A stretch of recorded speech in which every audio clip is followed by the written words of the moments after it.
Chad from the Workshop Press Company in Kenilworth, based in Warwickshire.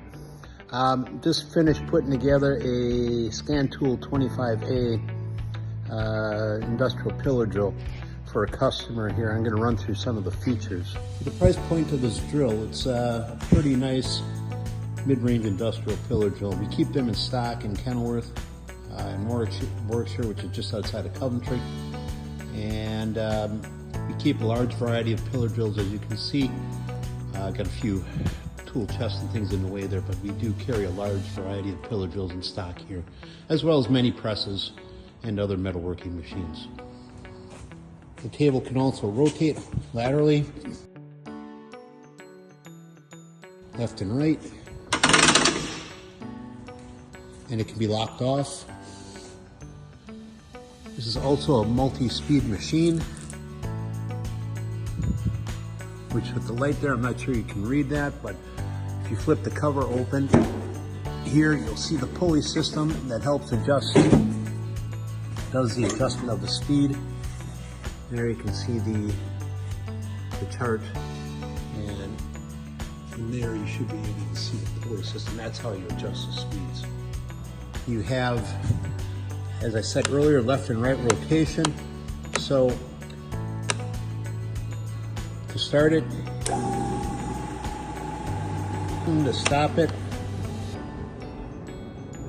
right, then you can switch over to right hand rotation, fire it up. And in a world that's health and safety conscious, we have this nice guard here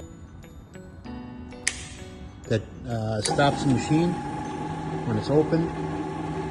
This also moves up and down with this knob. You can move it up and down.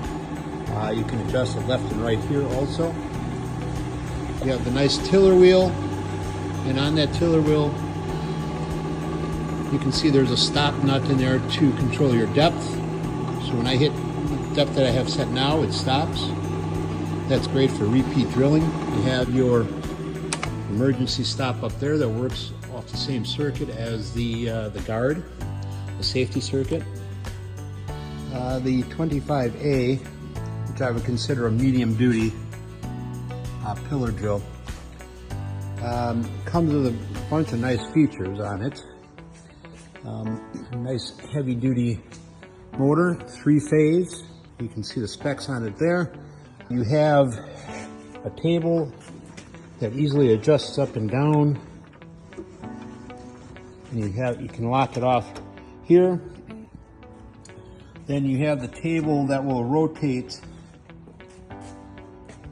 to the left and to the right. That means that you can put a vise on there and then clamp a pipe or a rod and drill it laterally. In addition, you have the base here that also has T-slots in it that can work in conjunction with that table being on a 90-degree angle or a 45-degree angle or whatever you may have. You have a nice work light that can be redirected right onto the work.